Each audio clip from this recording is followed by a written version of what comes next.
Hermanos y amigos de San Miguel, un excelente sábado para cada uno de ustedes y gracias por también permitirme tener estos minutos de cierre para reflexionar juntos sobre el hermoso tema que tuvimos esta semana.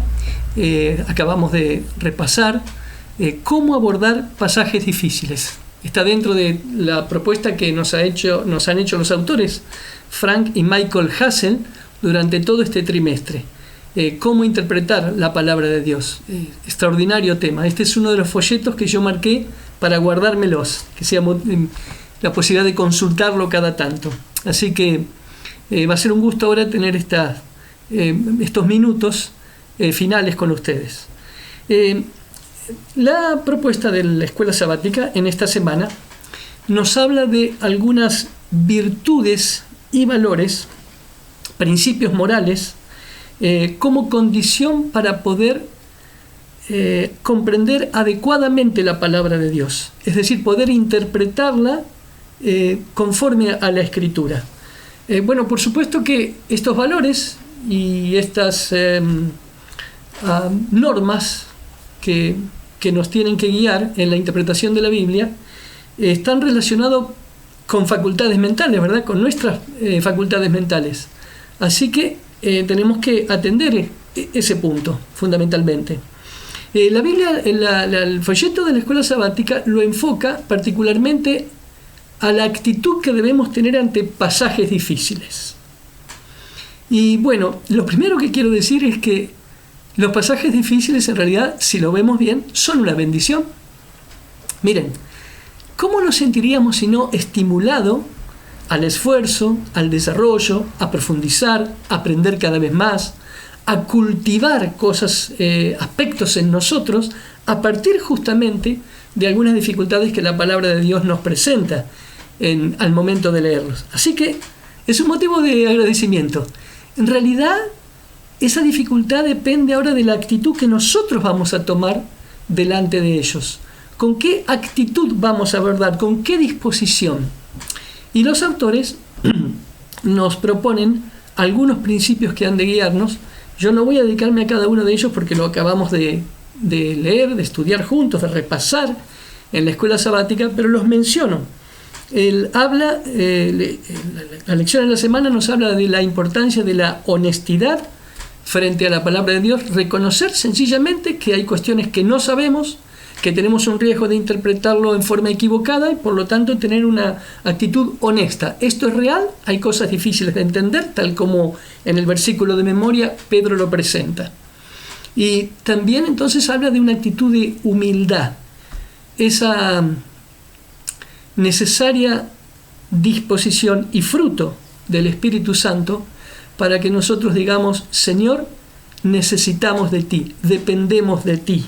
Debemos ser humildes ante la inmensa palabra de Dios, una actitud de reverencia y de dependencia de Dios. Luego nos habla también de un aspecto fundamental, que es la constancia, mantener en el tiempo, persistir en el estudio, en la comprensión de la palabra de Dios. No es un momento. Para que esto se pueda resolver, ha de ser constante. Y lo junto acá en algo que es extraordinario: la obediencia. Hermanos queridos, yo sé que no digo ninguna novedad, pero ustedes saben que si nosotros nos quedamos solamente en la idea de aprender como un artículo intelectual o meramente una erudición o como que estudiamos algo solo para saber, eso no produce fruto en nuestra vida. Eso debe ir acompañado de una disposición, de una decisión a obedecer aquello que Dios nos está revelando, aquello que nos está permitiendo conocer. Esta es la propiedad principal de la palabra de Dios, la capacidad que tiene de transformar nuestra vida de tal manera que aquello que conocemos se transforme, sea en nosotros pasado a la obediencia. Y finalmente, habla sobre la importancia de que la Biblia sea su propio intérprete, y ya lo hemos estado viendo en semanas anteriores. Y lo más maravilloso que destaca hacia el final, el día jueves, es el Espíritu Santo como el agente educador que me lleva a la palabra de Dios. Y yo quiero aquí ya plantar entonces el primer principio, si ustedes me permiten. Miren, en Juan 14, 26 la palabra de Dios nos dice esto: mas el Consolador, el Espíritu Santo, a quien el Padre enviará en mi nombre, Él les enseñará todas las cosas y les recordará todo lo que yo os he dicho. Son palabras de Cristo, dándonos la promesa de la persona preciosa de la divinidad, el Espíritu Santo, como agente educador, pero también transformador de nuestra vida. No importa cuánto aprendamos de la Biblia, no importa cuánto esfuerzo hagamos, necesitamos del Espíritu Santo. El Espíritu Santo fue quien inspiró la palabra de Dios y es quien nos ha de iluminar a nosotros para que esto se aplique a nuestra vida. Es el poder para entender, pero también el poder para transformar nuestra vida. Esto es algo que desde el comienzo y de cada día que abrimos las Escrituras tenemos que tenerlo en cuenta. Bueno, vamos a pasar entonces ahora a otro aspecto con el que quisiera cerrar estas reflexiones. Estos aspectos que acabamos de ver, estos valores, actitudes con que se nos propone enfrentar la palabra de Dios, y particularmente aquellos pasajes que son más difíciles, no son aspectos que nosotros podemos como instrumentos usar o dejar de usar así como si fuera ahora sí y ahora no. En realidad son aspectos que tenemos que tener incorporados en nuestra vida. Imagínense, no es la honestidad algo que ahora lo uso, ahora lo dejo. No es la constancia que ahora lo uso, ahora lo dejo. La humildad no es algo como un destornillador que solamente en este momento, luego lo deposito en mi caja de herramientas hasta la próxima vez. Tiene que estar en nuestra vida. Pero entonces, permítanme que voy a ser sincero en algo que me pasó esta semana. Creo que a muchos de ustedes les debe haber pasado. Voy a ser honesto con esto. Yo tuve, esto que les estoy comunicando es lo que me pasó. Cuando estaba leyendo y oraba con Dios, hablaba con Él, decía: Señor, yo esto tengo que ser honesto. No siempre soy lo suficientemente humilde y no siempre lo he sido. Y cuando pienso en la honestidad, no siempre he estado a la altura de lo que la honestidad requiere. Es decir, claramente, no siempre he sido honesto. Y no siempre soy tan honesto como debo serlo. Y cuando sigo viendo las otras características, como por ejemplo la obediencia, la dependencia constante de Dios, anhelo eso, quiero eso, ruego por eso cada día, pero no lo estoy siendo siempre. De manera que ahí me surge algo que quiero con la misma sinceridad compartir con ustedes. ¿Cuál es la clave frente a esto? Creo que la clave es el cultivo. Esta palabra es una palabra para mí fundamental. Cultivo de estas virtudes a partir del poder y del fruto que el Espíritu Santo produce en nosotros cuando nos encontramos con Él.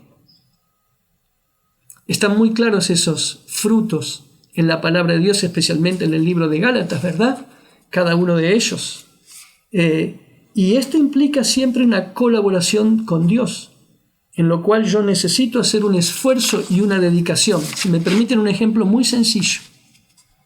Si algunos de nosotros tenemos un pedacito de terreno en la casa, o hemos tenido esa experiencia alguna vez, sabemos que si nosotros dejamos el suelo solo, que crezca así espontáneamente lo que quiere crecer, al poco tiempo tendremos yuyos, cardos, no cosas tan bonitas como una flor, como una planta linda, un frutal, un rosedal. ¿Cómo tenemos que tener para tener flores así? ¿Qué tenemos que hacer? Cultivar el suelo. No es distinto en nuestro carácter, no es distinto en nuestras virtudes, no es distinto en aquellas cosas que necesitamos incorporar en nuestra vida. Nuestra comunión con Dios, con el esfuerzo personal y la gracia que Dios nos da, permiten desarrollar esos aspectos en nosotros. Así que aquí quisiera entonces ahora, si me permiten, pastor y hermanos, hablar un momento sobre la importancia de enriquecer nuestra vida, nuestras facultades mentales, esto que Dios nos ha provisto para que la podamos desarrollar a través del contacto constante con Dios, en una comunión con Él, en un cultivo con Él. Y la herramienta fundamental que tenemos para eso, por supuesto, es la palabra de Dios. Y entonces ahora quiero mencionar que cada una de estas facultades, cada una de estas virtudes que hemos mencionado, tienen que estar, en primer lugar, sometidos a la voluntad de Dios. Como dice la pluma inspirada, las facultades superiores de la mente deben regir en nuestra vida, pero debemos ser claros en esto, deben regir estando sometidas a la palabra de Dios. Y hay una facultad que es el instrumento maravilloso que Dios nos ha dado para que nosotros podamos, al hacer uso de eso, producir un cambio en nuestra vida. Miren, se llama esa facultad, ese principio, la voluntad. No es difícil de entender. Así como tenemos la facultad mental de la posibilidad de leer, de escribir, se llama la lectoescritura, la facultad en nuestro cerebro, ahí en la mente. Tenemos la facultad de escuchar, de hablar. También tenemos en la zona frontal, en la parte de mayor desarrollo de la inteligencia en el ser humano, tenemos la voluntad. ¿Qué es la voluntad? En el Camino a Cristo y en otros textos se lo define perfectamente. La voluntad es la capacidad que tiene el ser humano de tomar decisiones y de ese modo orientar su vida. Ahora, en ocasión de la caída, nuestra voluntad, esta facultad de tomar decisiones, fue puesto bajo el dominio del enemigo. Por eso Dios nos invita a que la sustraigamos de él y la volvamos a entregar al Señor. Y hermanos, con esta facultad, la capacidad de tomar decisiones, esforzándonos con la gracia de Dios, podemos desarrollar las gracias, las virtudes del carácter que necesitamos para poder vivir, desarrollarnos en la vida, relacionarnos con los demás y comprender la palabra de Dios.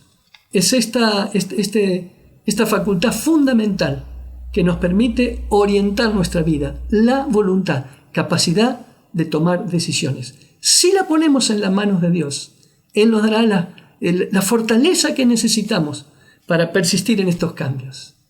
Y quisiera entonces, a modo de ejemplo, presentar 3 casos, si ustedes me permiten, de la palabra de Dios que pueden servirnos a nosotros como estímulos, como enseñanzas, como orientación, como guía de personas que en la Biblia muy destacadas, que tuvieron que luchar para crecer en Cristo Jesús. Así que vamos a ver estos personajes. Voy a proponer brevemente 3 de ellos. Vamos entonces aplicando aquello que Pablo dice, que las cosas que se escribieron antes se escribieron para nuestra enseñanza. Así que vamos a ver personas que lucharon, como yo les contaba que a mí me pasa y que tuve que ser honesto, sincero con Dios de mis carencias aún, y que lucharon como nosotros y encontraron en Dios el apoyo y el poder de transformación. Vamos a pensar en el siguiente. Una personaje en la Biblia que muchos de nosotros seguramente nos encontramos con Dios después de un pasado difícil.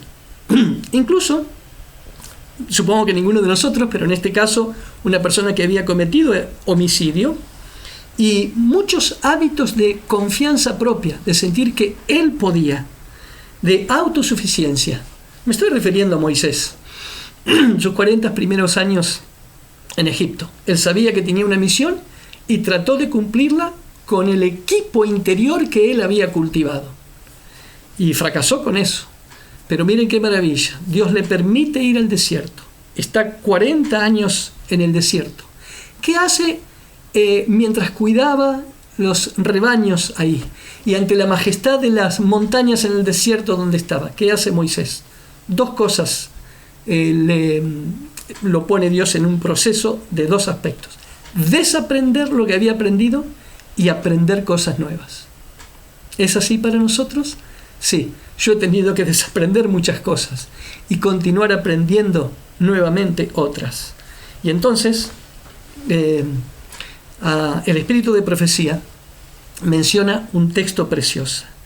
Elena de White dice que Moisés aprendió aquello que le serviría para caminar el resto de su vida, sobre todo con la misión tremenda que tuvo de liberar al pueblo de Israel por mano de Dios y llevarlo 40 años en el desierto.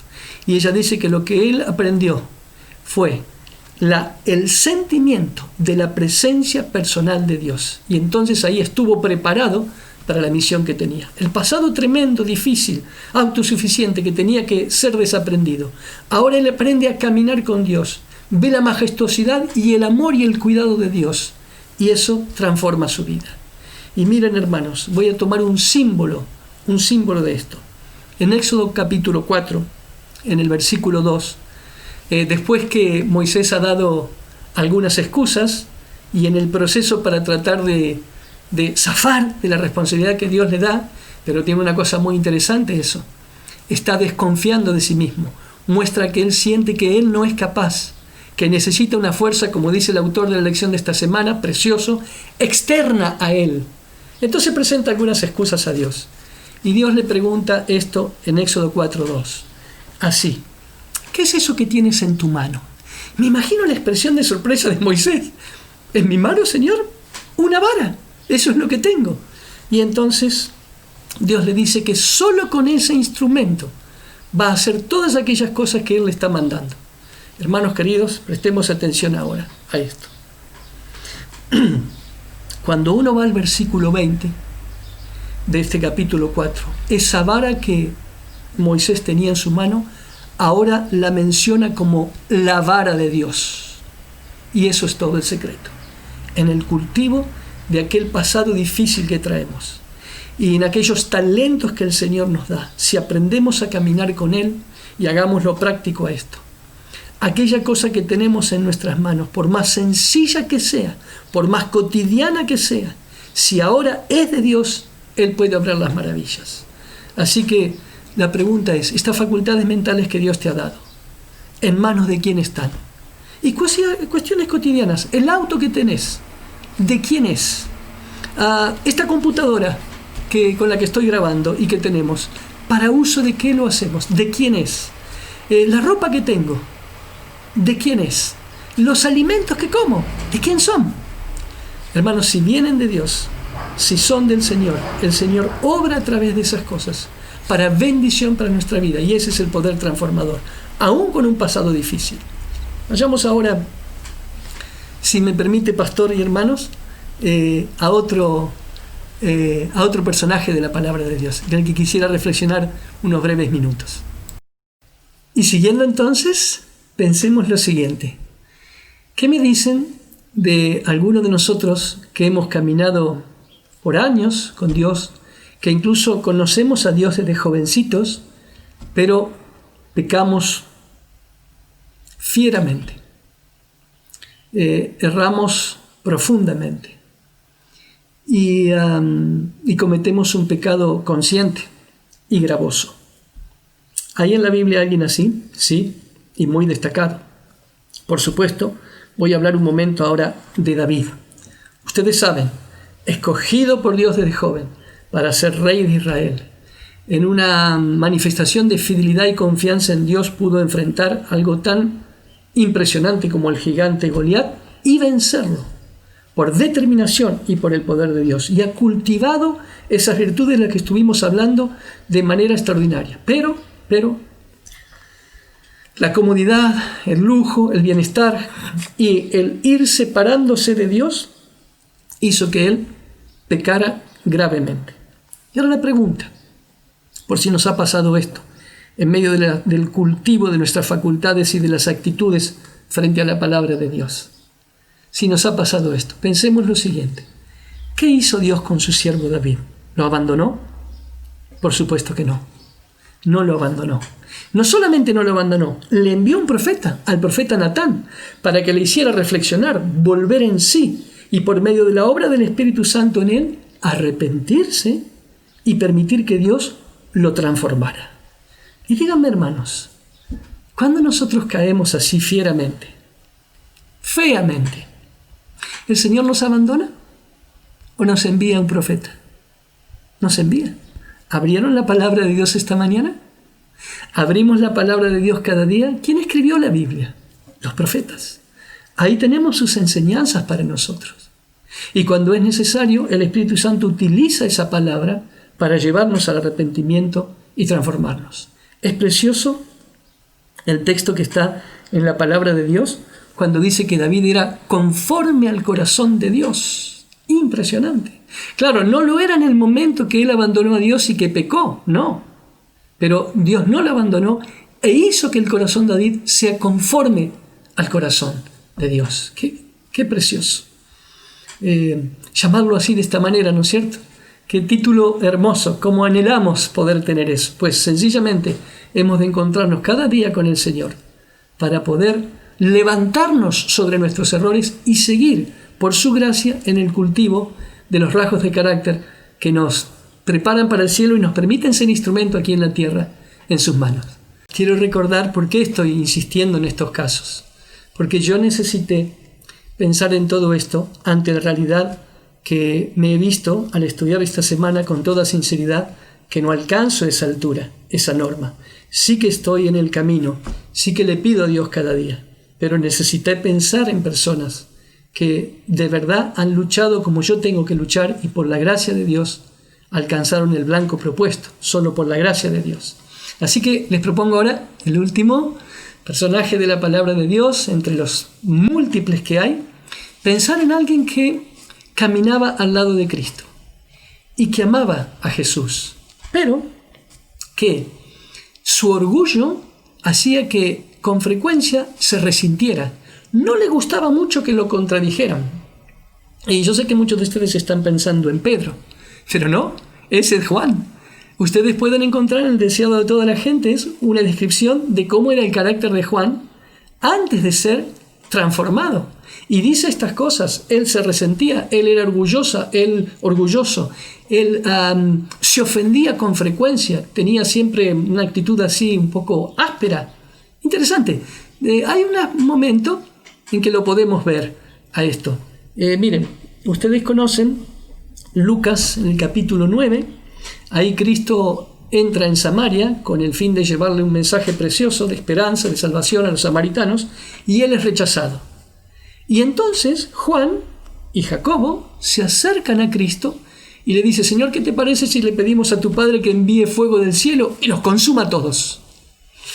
Hermano, no sé si nos hemos puesto a pensar que en esa población había niños, había mujeres, había animalitos, muchísima gente inocente. ¿Y entonces? ¿Qué pasó aquí?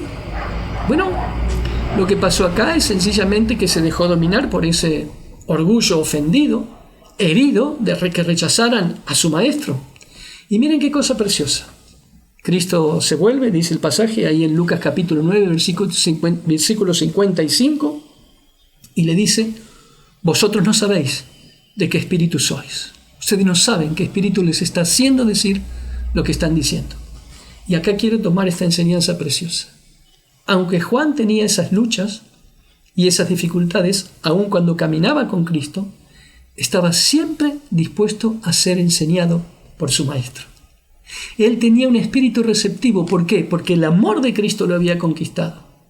Y ustedes ya saben por el relato bíblico que como él apoyaba su cabeza sobre el pecho de Cristo, en un gesto de ternura, de amor, de dependencia de Cristo. El espíritu de profecía, los testimonios nos dicen que él quedó tan tomado por el amor de Dios, por el amor de Cristo, que la frase que ella usa es se olvidó de sí mismo, hasta que fue tan idéntico a su maestro. Le quiero comentar algo que también es relatado por los testimonios. Cuando Cristo ascendió al cielo, en Jerusalén, los discípulos permanecieron un tiempo.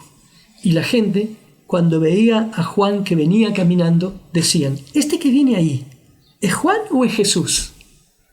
Tanto se le había llegado a parecer, hermanos, tanto. No es algo que no esté al alcance nuestro. Miren la expresión de San Pablo en Gálatas: con Cristo estoy juntamente crucificado, y ya no vivo yo, mas vive Cristo en mí. Y lo que ahora vivo en la carne, es decir, lo que estoy viviendo en estos días, en mi cuerpo, lo vivo por la fe en el Hijo de Dios. ¿Por qué? ¿Qué hizo Cristo? El cual murió y se entregó a sí mismo por mí. Aquí tenemos otra persona, Pablo, que cada día moría, tomado, cooptado, encantado, fascinado por el amor de Cristo. Y nosotros lo tenemos a eso. Si cada día abrimos las Escrituras y nos dejamos guiar por Él. Nos dejamos enternecer por su amor. Pastor y apreciados hermanos y amigos de San Miguel, muchas gracias por darme esta oportunidad. Gracias por poder reflexionar juntos sobre algunos aspectos, sobre algunas actitudes, sobre algunas propiedades y facultades que Dios nos ha dado para que a través de su palabra y por el poder del Espíritu Santo podamos cultivar en nuestras vidas. Yo solo quiero cerrar este tema con un pensamiento que está en este texto, en el libro de Meditaciones Matinales llamado Reflejemos a Jesús. Este libro fue un libro de meditaciones matinales que Casa Editora publicó con textos del Espíritu de Profecía en el año 78. A ver, no me quiero equivocar. No, en el año 86, perdón, en 1986. Y en un parrafito breve dice lo siguiente, que se aplica a todo lo que hemos visto esta semana y lo que hemos estado conversando. Dice, según la ley de Dios, la fuerza para la mente y el alma, lo mismo que para el cuerpo, miren las dimensiones, la mente, la vida espiritual y el cuerpo, se adquiere por medio del esfuerzo. Según la ley de Dios, se adquiere mediante el esfuerzo. Seguimos. El desarrollo se obtiene por medio del ejercicio. De acuerdo con esta ley, Dios ha provisto en su palabra los medios necesarios para el desarrollo mental y espiritual. Qué preciosa cita. Tenemos todo ahí. Muchas gracias nuevamente por permitirme compartir estos minutos. Que Dios nos bendiga y sigamos entonces en este encuentro diario con Dios, para que Él vaya desarrollando en nosotros estas gracias, estas virtudes, estas facultades que nos permitirán también ser instrumento aquí, en este mundo, y finalmente cuando Él venga a buscarnos, pasar con Él la eternidad. Un abrazo, queridos hermanos, y muchas gracias, Pastor Mirolo.